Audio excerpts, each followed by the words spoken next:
नमस्कार मित्रांनो, सुस्वागतम. घरोघरी मातीच्या चुली या मालिकेच्या आजच्या भागामध्ये जानकी आता तिची म्हणजे लग्न न झालेली मुलगी असते आणि ती प्रेग्नेंट असल्यामुळे देवीच्या मंदिरात येऊन ती आता आपला जीव देण्याचा प्रयत्न करत असते. परंतु जानकी तिला अडवते आणि जानकी तिला म्हणत असते की हे बघा ताई, कारण देवी आईच्या मंदिरात आज आपण भेटलो, यामागे नक्की काहीतरी योगायोग असेल आणि देवीची जर काही इच्छा असेल तर त्यामुळे प्लीज तुम्ही सांगा की तुमचं काय झालेलं आहे ते. मी नक्की काहीतरी मदत तुम्हाला करू शकते जर तुम्ही सांगितले तर. तेव्हा आता शर्वरीच्या प्रदक्षिणा तर सुरू असतात. तेव्हा आता ती ताई रडत असते तर जानकी तिला पुन्हा विचारते की सांगताल का. तेव्हा आता ती तिची करून कहाणी सांगायला सुरुवात करते. तेव्हा जानकी त्या अगोदर तिला म्हणते की हे बघा ताई, माझ्यावर विश्वास ठेवा, मी नक्की तुमची काहीतरी मदत करेल. परंतु त्या ताईंना अगोदर खूप रडू येत असतं. तर जानकी म्हणते की हे बघा ताई, शांत व्हा, इकडे या बरं अगोदर. तेव्हा जानकी तिला उठवते आणि तिच्या हाताला धरून तिला तेथे एका बाकावर घेऊन जाते, तिला खाली बसवते आणि शांतपणे विचारते की काय झाले ते सगळं काही सांगा. आता ती ताई रडत म्हणते की काय सांगू आणि कुठल्या तोंडाने सांगू, कारण मी प्रेग्नेंट आहे, माझं लग्न अजून झालेलं नाही, मी अविवाहित आहे. हे ऐकल्यानंतर आता जानकीला सुद्धा खूप मोठा एक धक्का बसतो. त्यानंतर आता शर्वरी प्रदक्षिणा घेता घेता मात्र आता शर्वरी ताईंचं लक्ष आता जानकी आणि त्या ताईंकडे जाते. तेव्हा शर्वरी तिच्या प्रदक्षिणा थांबून देवीला नमस्कार करून त्यांच्याकडे जायला निघते. परंतु गुरुजी म्हणतात की हे बघा शर्वरी ताई, अहो तुमच्या प्रदक्षिणा अजून पूर्ण झालेले नाही, तुम्ही प्रदक्षिणा थांबू नका, सुरुवात करा. तेव्हा शर्वरीचं मन सगळं काही जानकी आणि त्या बाईकडे असते. तेव्हा आता शर्वरी परत प्रदक्षिणा घालायला सुरुवात करते. तेव्हा मित्रांनो, आता ह्या ताईचे नाव श्रुतिका असते आणि ती श्रुतिका आता जानकीला म्हणते की हे बघा, गेल्या 4 वर्षापासून एका माणसावर मी मनापासून प्रेम करते, परंतु तो मात्र आजपर्यंत माझ्याशी खोटं वागत आला. आज लग्न करतो, उद्या लग्न करतो, अशी खोटी आश्वासन तो मला देत आला आणि मी मात्र काय केलं, मी त्याच्यावर विश्वास ठेवला, त्याला काय नको ते सगळं काही मी देण्याचा प्रयत्न केला, अगदी स्वतःला सुद्धा मी त्याच्याकडे सोपवून दिले आणि आता मात्र जे पोटामध्ये बाळ आहे माझ्या तर ते त्याचंच आहे, म्हणून ती पोटाला हात लावून खूप अशी रडते. तेव्हा जानकीला आता तिची ही कहाणी ऐकून खूप मोठा एक धक्का बसतो. तेव्हा आता जानकी आता हे सर्व ऐकून अगदी थक्क होते. तर श्रुतिका म्हणत असते की हे बघा, आज जर माझं लग्न झालेले असते आणि ही गोड बातमी जर ऐकायला आली असती तर मला किती आनंद झाला असता, गावभर पेढे मी वाटले असते, माझ्या घरच्यांनी सुद्धा माझं किती कौतुक केलं असतं. परंतु एका अविवाहासाठी ही बातमी मात्र अगदी दुःखद आहे, कारण ह्या बातमीने मात्र माझं सगळं काही सर्वस्व पणाला लागणार आहे. माझ्या घरच्यांना किती आता राग येईल आणि यामुळे सुख, माझ्या जीवनातील आनंद, समाजात जी काही इज्जत मला होती, ह्या बातमीने सगळं काही जाळून टाकणार आहे. आणि जेव्हा माझ्या घरच्यांना ही बातमी कळली तेव्हा मात्र त्यांनी मला घरातून हाकलून दिले. आता हे ऐकल्यानंतर जानकीला खूप मोठा धक्का बसतो. श्रुतिका म्हणते की आता यापुढे माझ्याकडे कोणताही असा पर्याय शिल्लक राहिलेला नाही. याच मंदिरात तो मला कायम घेऊन यायचा आणि याच मंदिरात त्याने मला देवी आई समोर अनेक शब्द असे दिल्या होत्या आणि आता म्हणूनच मी या देवी आईच्या मंदिरात आले, तिला जाब विचारण्यासाठी. आणि हे सुद्धा मला माहिती आहे की देवी आई समोर मी कितीही डोकं आपटले तरी सुद्धा देवी आई माझ्या प्रश्नाचे उत्तर नाही देणार, म्हणून मी माझ्या पुरतं उत्तर शोधलेलं आहे. आज मात्र हा विषय मी येथे संपवणार, माझ्या पोटातील हे पाप मी संपून टाकणार आहे, त्यामुळे मला जगायचं नाही. श्रुतिका आता जगण्यावर अगदी उदार झालेली असते. तिने मात्र आता देवी आईच्या ह्या मंदिरात जीव देण्याचा आता म्हणजे निश्चय केलेला असतो. तेव्हा आता जानकी म्हणते की हे बघा, सगळं काही दुःख आवरा, स्वतःला सावरून घ्या प्लीज, यातून नक्की बाहेर पडताना काहीतरी बाहेर पडण्यासाठी तुम्हाला मार्ग नक्की देवी आई दाखवेल. तेव्हा आता श्रुतिका म्हणते की नाही, यातून मला कोणताही मार्ग नाही सापडणार आणि माझं दुःखसुद्धा कमी नाही होणार. आता एकच असा पर्याय आहे की फक्त मी स्वतःचा जीव मात्र संपवायचा, कोणासाठी जगू आणि माझं हे बाळ मी कुणाला देऊ. तेव्हा आता शर्वरी हे सर्व ऐकते आणि शर्वरी मात्र देवीसारखी धावून येते आणि श्रुतिकाला म्हणते की मग तुम्ही मला तुमचं बाळ देताल का. तेव्हा आता श्रुतिका आणि जानकी शर्वरीकडे अगदी धक्क्याने पाहायला सुरुवात करतात. त्यानंतर आता इकडे ह्या ओवीला मात्र ऐश्वर्याने पूर्णपणे आता त्या मोबाईलचं वेड लागून ठेवलेलं असतं.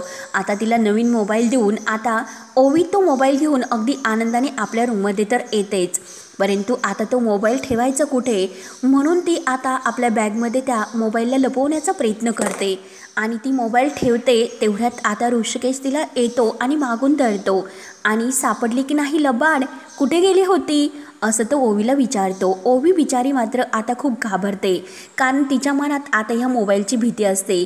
कुठेतरी चोरी तिची लपलेली असते, म्हणून ती अगदी कावरीबावरी होते. ओवी खूपच घाबरलेली दिसते. तेव्हा आता ओवी म्हणते की बाबा, अहो तुम्ही असं अचानक आलात, मी किती घाबरले हो. त्यावर आता ऋषिकेश म्हणतो की अरे बापरे, आमची ओवी घाबरते सुद्धा. आणि काय ग ओवी, घाबरण्यासारखं असं काय करत होती? मी तुला काय विचारतो तर ओवी म्हणते की काही नाही, अभ्यासाची पुस्तक मी काढत होते, थोडा वेळ अभ्यास करेल असं म्हणून ती आता आपलं बॅग घेते आणि अभ्यास करायचं नाटक करून बेडवर बसते. त्यावर आता ऋषिकेश म्हणतो की बापरे, म्हणजे आईने तुला जे सांगितलं तर त्याचा काहीतरी परिणाम दिसून येतो.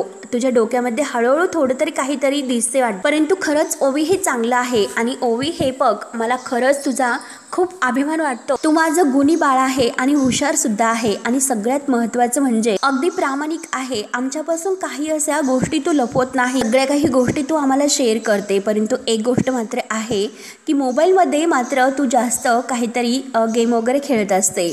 परंतु सगळ्यात महत्त्वाचं म्हणजे ते गेम खेळण्याचं जे वेळ आहे ते आपल्याला हळूहळू कमी करायचं आहे. बाळा हे बघ, आई आणि बाबा हे मुलांना ओरडतात, परंतु त्यांचं ओरडणं हे इतकं मनाला लावून घ्यायचं नसतं, कारण ते आपल्या मुलांच्या भल्यासाठीच बोलत असतात. आणि हे बघ, तुला आता आईचा खूप राग येतो, तिच्या ओरडण्याचा राग येतो, परंतु सगळ्यात जास्त ती ओरडत असते.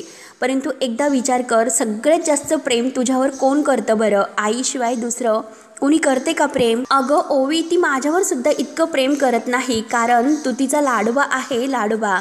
असे आता ऋषिकेश मस्त ओवीच्या अगदी लाडात गालगुच्चा धरतो आणि तिचं कौतुक करतो. ऋषिकेश आता म्हणजे ओवीला समजावत असतो, तिचा गोड पापा घेतो. ओवी आता खूपच खुश होते. ऋषिकेश म्हणतो की हे बघ ओवी, जर तुला काही लागले तर मला हाक मार, मी बाहेरच आहे. तर ओवी आता मान डोलावते. आता बाय करून ऋषिकेश जेव्हा बाहेर जातो तर ओवीला आता वाईट वाटतं, कारण ती आता ऋषिकेशची खोटं बोललेली असते. तेव्हा आता ती आपल्या मनाशी म्हणते की हे बघा, मी बाबांशी कधी आत्तापर्यंत खोटं बोलले नाही, परंतु आता मात्र मला बोलावं लागलं, कारण क्यूटू मला म्हणाली होते की ती मला मॅथ्समध्ये पास करणार, मला काहीतरी आता नवीन गिफ्टसुद्धा देणार, त्यामुळे मी काही चुकीचं केलं का? नाही ना. परंतु ऐश्वर्या आंटी मला म्हणाली होती, एकदा खोटं बोललं की ती चालते, काही प्रॉब्लेम होत नाही. तेव्हा आता ठीक आहे असे बोलून ती आता बॅगमधील तो मोबाईल बाहेर काढते. त्यावर आता शर्वरीला इकडे श्रुतिकाचं ते बोलणं ऐकून खूप असा आनंद होतो. तिला असे वाटते की खरंच देवी आईने मला खरंच आता चमत्कार दाखवला. आणि ती जानकीला म्हणते की वहिनी, अगं तू नेहमी योग्यच बोलते, कारण देवी आई आपल्या भक्तांचं कायम ऐकत असते. बघ ना अगं आत्ता काय घडते. अगं अर्ध्या प्रदक्षिणा सुद्धा माझ्या पूर्ण झाले नाही तरी लगेच आईने माझं घराणं ऐकलं. तेव्हा आता जानकीला शर्वरीच्या बोलण्याचा अर्थ कळत नसतो. ती शर्वरीला पुन्हा विचारते की वंश, तुम्हाला नेमकं काय म्हणायचं आहे? शर्वरी अगदी तिचा चेहरा खुललेला असतो. ती म्हणते की अगं वहिनी हे बघ, यांना यांचं मूल नकोय, परंतु त्या प्रेग्नेंट आहे. अगं मला बाळ हवं आहे, परंतु माझी कुस तर रिकामी आहे. यांच्यासाठी जे दुःख आहे तर ते माझ्यासाठी सुख आहे. आणि बघ ना अगं योगायोग काय आहे, तर आम्ही आमचं दुःख सांगण्यासाठी एकाच देवळामध्ये आलो. करून आता देवी आईनेच आमचं दुःख समजून घेतलं. देवी आईनेच एकमेकींसमोर आम्हाला एकमेकींचा पर्याय म्हणून उभं केलं. तिनेच आम्हाला एकत्र आणलं. असा तिचाच काहीतरी चमत्कार असेल असं वहिनी तुला नाही वाटत का? तेव्हा आता जानकी या सगळ्याचा बारीक विचार करत असते. त्यावर आता जानकी विचारते की शर्वरी वंश, अहो कसला पर्याय? तेव्हा शर्वरी म्हणते की हे बघ वहिनी, अगं तुला कळत नाही का, अविवाहित मुलीच्या पदरात जर मूल असलं तर ते समाजाच्या दृष्टीने एक पाप असतं, परंतु तेच मूल जर विवाहित बाईच्या कुशीत असेल, तिच्या मिठीत असेल, तर त्याशिवाय दुसरं कोणतंही पुण्य नसतं. त्यामुळे वहिनी, अगं यांचं जे मूल आहे तर ते माझं मूल म्हणून मी त्याचा सांभाळ करेल. ते आता शर्वरीचं बोलणं ऐकून जानकीला धक्का बसतो, परंतु श्रुतिकाला खूप आनंद होतो. तिचा चेहरा मात्र खुलतो. तेव्हा आता श्रुतिका म्हणते की अहो तुम्ही फक्त मोठ्या घरच्या नाही तर मोठ्या मनाच्या सुद्धा आहात. आणि ताई हे बघा, तुम्ही खरंच असं करताल का? आणि मला सुद्धा एका पापातून सोडवण्याचं पुण्य तुम्हाला लाभेल. आणि हे जे बाळ आहे तर ते तुम्ही तुमचं समजा, तुम्ही त्याला वाढवा, तुम्ही त्याला छानसं मोठं करा. तेव्हा ते ऐकून शर्वरीला खूप आनंद होतो. शर्वरी खुश होऊन म्हणते की हो चालेल. शर्वरी म्हणते की हो ताई, तुम्ही फक्त बाळाला जन्म द्या, बाकीचा सगळं काही खर्च मी करेल. तेव्हा आता जानकी फक्त आता हे दोघींचं बोलणं ऐकत असते. तिला काही असं कळत नसतं की नक्की हे काय होतंय ते. आणि जन्माला आल्यानंतर ते बाळ मला द्या असं आता शर्वरी जेव्हा म्हणते तर श्रुतिका म्हणते की हो. तेव्हा मात्र आता जानकी आडवी येते. जानकी म्हणते की शर्वरी वंश, अहो काय बोलतात तुम्ही, या असला वेडावाकडा विचार नाही करायचा बरं का, हे इतकं सरळ आणि सोपं नाही. तर शर्वरी म्हणते की वहिनी अगं तू काय बोलतेस, हे सगळं काही वेडं आणि वाकडं नाही. अगं हे पग देवकीचा कान्हा सुद्धा यशोदेने सांभाळला की. तेव्हा आता जानकी म्हणते की बास करा शर्वरी वंश, जो काही विचार करतात ना तो बंद करा. अहो ते देवाचं देवपण होतं म्हणून ते सगळं काही निभावून गेलं. अहो आपण सामान्य माणसं आहोत आणि हा जो काही विचार करतात ना त्यासाठी खूप मोठी प्रोसेस आहे. आणि हे बघा शर्वरी वंश, तुम्ही हिला ओळखतात का, मी सुद्धा ओळखत नाही.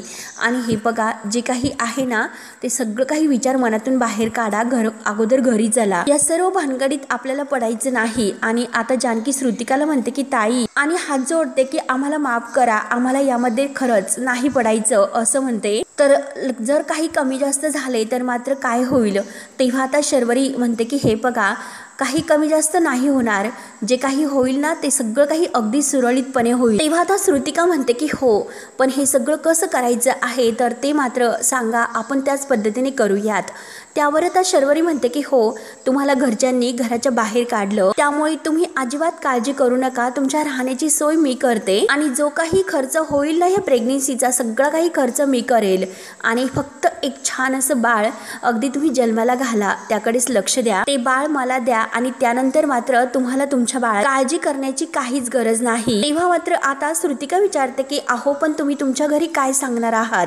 तेव्हा आता शर्वरी म्हणते की हे बघा त्याचं टेन्शन तुम्ही घेऊ नका, ते मी बघतेच. परंतु आता जानकी शर्वरीला म्हणत असते की शर्वरी वंश हे सगळं शक्य नाही, अहो माझं एकदा ऐका.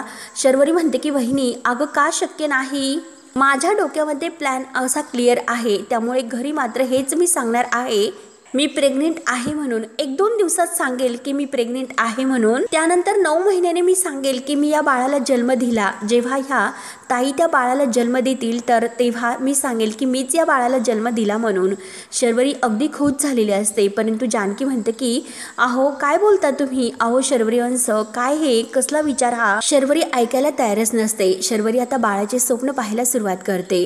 मी घरी गेल्यानंतर आता हेच सांगेल की हे माझं बाळ आहे म्हणून. त्यामुळे वहिनी डन, एकदाचं ठरलं की मी आता घरी हेच सांगणार आहे की मी प्रेग्नेंट आहे म्हणून. आणि हे बघ आता आपण घरी गेल्यानंतर हे सांगायचं की मी प्रेग्नेंट आहे म्हणून. आता जानकीला हे ऐकल्यानंतर खूप मोठा धक्का बसतो, कारण आता शर्वरीमुळे तिला खोटं बोलण्याची वेळ तिच्यावर आलेली असते. परंतु जानकीला मात्र हे काही आवडत नाही, ती स्पष्ट नकार देत असते. परंतु शर्वरी ऐकायलाच तयार नसते. त्यानंतर आता इकडे घरी मात्र अवंतिका आणि सौमित्र आपल्या बॅग भरून मुंबईला जायला निघतात. परंतु सुमित्रा आता त्यांना अडवते आणि नाही, मी नाही म्हटले ना, माझा स्पष्ट नकार आहे, तुम्ही कुठेही जायचं नाही. सौमित्र म्हणतो की आई अगं पण आम्हाला कामानिमित्त जावंच लागेल. सुमित्रा म्हणते की नाही, मी तुम्हाला एकदा सांगितलं की कुठेही जायचं नाही, हा माझा निर्णय आहे. म्हणून ती अवंतिकाच्या हातातील बॅग घेते आणि ती बॅग खाली ठेवते.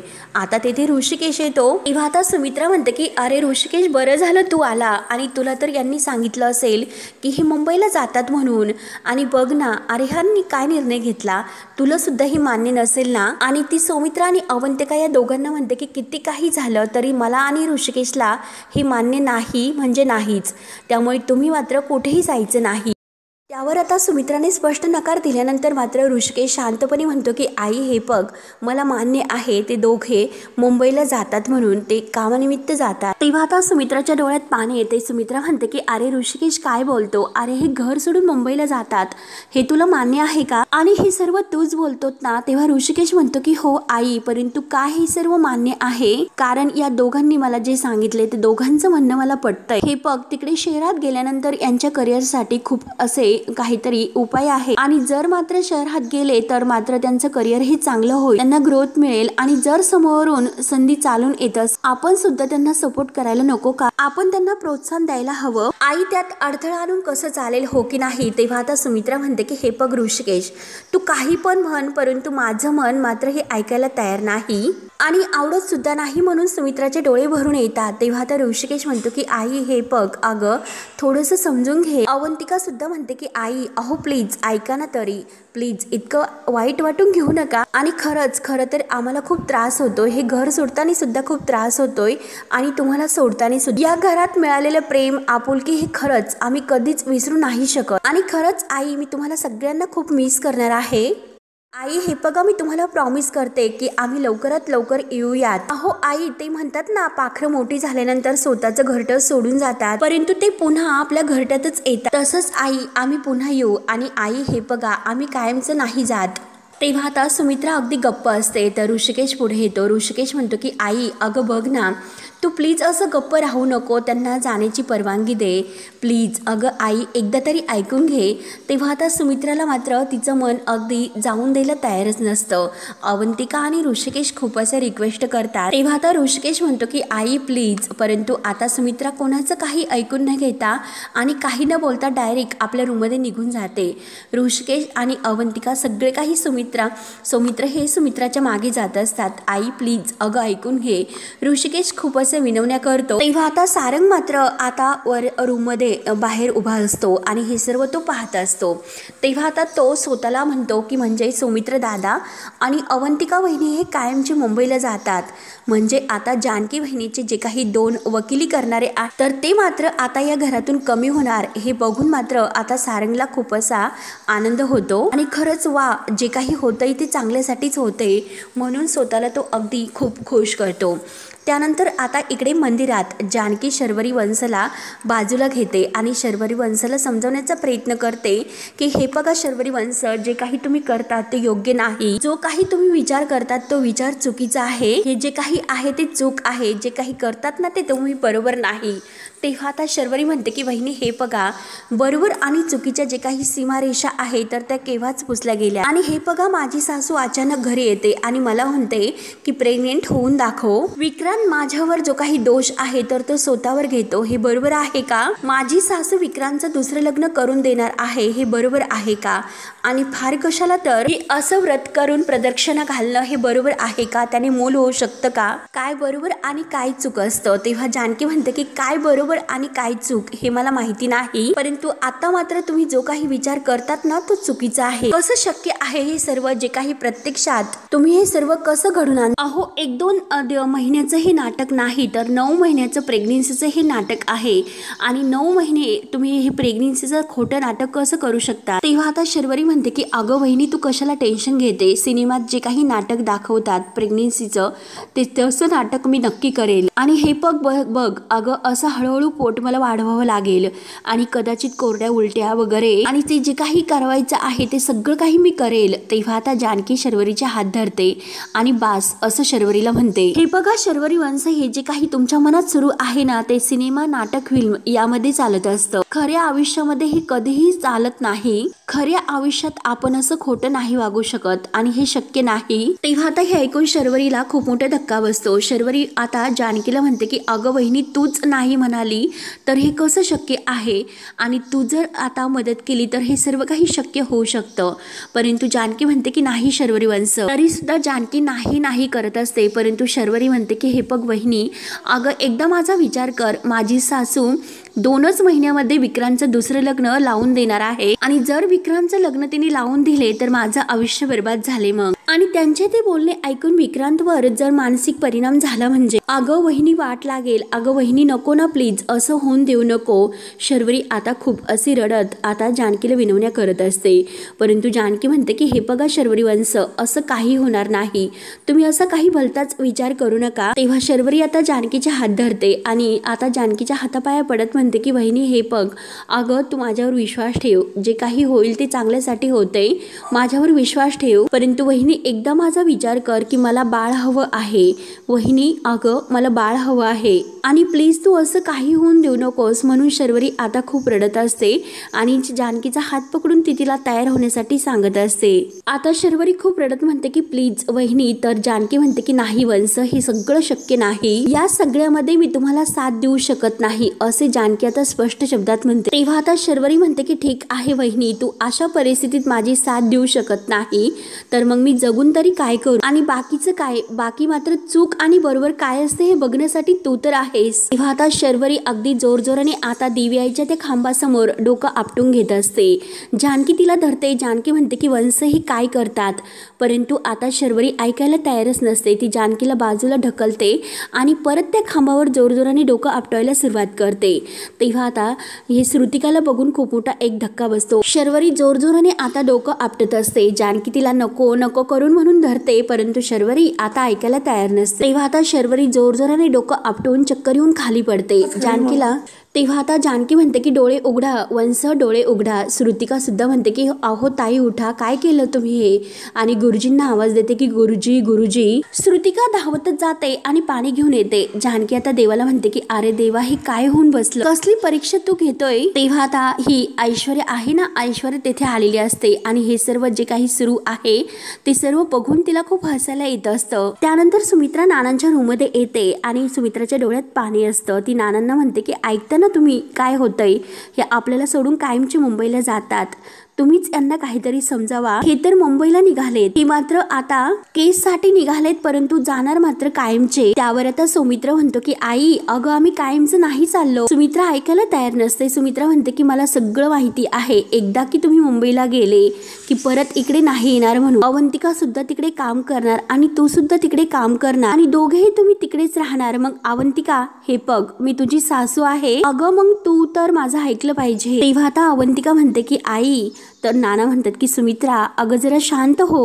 त्यावर आता सुमित्रा रडत म्हणते की अहो तुम्हीच मला शांत राहण्यासाठी सांगतात, अहो आपली पिल्लं हे घर सोडून जातात, मी कशी शांत राहू बरं। त्यावर आता नाना समजत की अगं सुमित्रा हा सगळा काही सृष्टीचा नियम आहे आणि हे बघ नाना म्हणतात की सुमित्रा आपले पिल्लं जर हे घर सोडून आणि त्यांनी जर आता आकाशात उंच भरारी घ्यावं असं जर वाटत असेल तर त्यांना मात्र ती परवानगी आपण द्यायला हवी, नाहीतर त्यांना हे घरट नाही तर पिंजरा वाटेल पिंजरा। त्यावर आता सुमित्रा म्हणते की हो अहो मला सुद्धा हे कळतं, ते जातात तर त्यांच्या प्रगतीसाठी, मी त्यांना नाही अडवत, पण एक आई आहे ना मी, माझी मुलं माझ्यापासून लांब चालली त्यामुळे खरंच मला खूप वाईट वाटतं, त्यामुळे जा तुम्हाला जे काही करायचं असेल ते करा, मला तुमच्याशी नाही बोलायचं। त्यावर आता अवंतिका म्हणते की आई आई अहो तुम्हाला एक सांगू का, तुम्ही इतक्या रागवल्यात चिडल्यात तरी सुद्धा खरंच आई तुम्ही क्यूट दिसतात। तेव्हा आता सुमित्रा अवंतिकाकडे पाहते तर ऋषिकेश आणि सौमित्र अवंतिका यांना खूप असं हसायला येते आणि हे बघा मी जर आई नसते जज असते तर या दोघांनी मात्र बरोबर ऐकलं असतं। सौमित्राला हसू येतं। सौमित्र म्हणतो की खरं तर खरंच एक जज म्हणून तू खूप छान दिसशील। अवंतिका म्हणते की हो अगदी क्युटी। सौमित्र म्हणतो की आई अगं त्यात थोडासा दुरावा आला तर त्यात वाईट काय असतं, हा दुरावाच आहे ना तो सहवासाची ओढ निर्माण कर, आणि आई मी तुला शब्द देतोय की हा दुरावा फार काळ नाही टिकणार, आम्ही लवकरच घरी परत येतो। तेव्हा सुमित्रा डोळ्यातील पाणी पुसते आणि त्या दोघांना म्हणते की काळजी घ्या आणि हे बघा एक गोष्ट लक्षात ठेवायची की मला रोज फोन करायचा। सौमित्र म्हणतो की हो आई रोज तुला फोन करेल। सौमित्रा म्हणते की अरे शक्यतो 9च्या अगोदर करत जा, अरे नाना लवकर झोपतात ना। आता सर्वांना खूप असं गोड हसायला येतं आणि सुमित्रा आता अवंतिकाला म्हणते की अगं अगदी सोप्या सोप्या अशा तुला बनवता येतील पाककृती आहे त्याची मी तुला लिस्ट देते आणि घरीच बनवत जा, बाहेरचं मात्र खात जाऊ नका। तेव्हा आता अवंतिका म्हणते की डोंट वरी आई, तुम्ही जसं काही सांगताल अगदी तसंच बनवण्याचा मी पूर्णपणे प्रयत्न करेन। सुमित्रा म्हणते की बघ बर का बनवा बनवी मात्र माझ्याशी करू नकोस। अवंतिका म्हणते की हो आई। तेव्हा ऋषिकेश म्हणतो की चला आता निघण्याची वेळ झालेली आहे। तेव्हा आता सौमित्रा आणि ऋषिकेश एकमेकांना घट्ट मिठी मारतात आणि तो आता सौमित्राला आणि अवंतिकाला म्हणतो की तुमच्या स्वतःची काळजी घ्या। तेव्हा आता अवंतिका आणि सौमित्र नानांच्या पाया पडून त्यांचा आशीर्वाद घेतो, त्यांना येतो असं म्हणतात। नाना म्हणतात की हो सुखी राहा। तेव्हा आता दोघे जायला निघतात, परंतु आता सुमित्रा म्हणते की अरे जानकी अजून आली नाही, तिला न भेटताच तुम्ही जाणार आहात का। सौमित्र म्हणतो की आई अगं आत्ता नकोय, कारण वहिनी जर इमोशनल झाली तर माझे पाय नाही निघणार या घरातून, मी नंतर एक काम करतो, नंतर मी वहिनीला फोन करतो आणि तिच्याशी बोलतो। तेव्हा आता ऋषिकेश म्हणतो की चला मी तुम्हाला गाडीपर्यंत सोडून येतो। तेव्हा आता सगळेजण बाहेर येतात तर अवंतिका आणि सौमित्र जायला निघून आता नाना आणि सुमित्रा त्यांना अगदी ओट्यावर बसून बाय बाय करते। दोघांच्याही डोळे भरून येतात। तेव्हा मित्रांनो हा भाग येथे संपतो। पुढील भागामध्ये आता मात्र जानकी शर्वरीला घेऊन आता घरी आलेली असते। शर्वरीच्या डोक्याला आता थोडीशी जखम झालेली असते। शर्वरी खुश होऊन जानकीला म्हणत असते, तुझ्यामुळे मला जे गुरुजी भेटले आणि त्या गुरुजींना भेटून खरंच मी खूप धन्य झाले ग. आणि मालतीला म्हणते की आई, गुरुजी असं म्हणाले की 2च दिवसात काहीतरी चमत्कार घडेल म्हणून आणि आपल्या घरामध्ये पाळणा हलेल. तेव्हा आता हे ऐकून जानकीला खूप वाईट वाटत असतं. आता शर्वरी वंश किती खोटं बोलतात. तेव्हा आता मालती आणि विक्रांतला धक्का बसल्यानंतर आता लगेच शर्वरी म्हणते की हो की नाही जानकी बहिणी, आणि ती जानकी बहिणीच्या मिठीत येते. परंतु आता जानकी म्हणते की शर्वरी वंश हे सर्व खोटं आहे.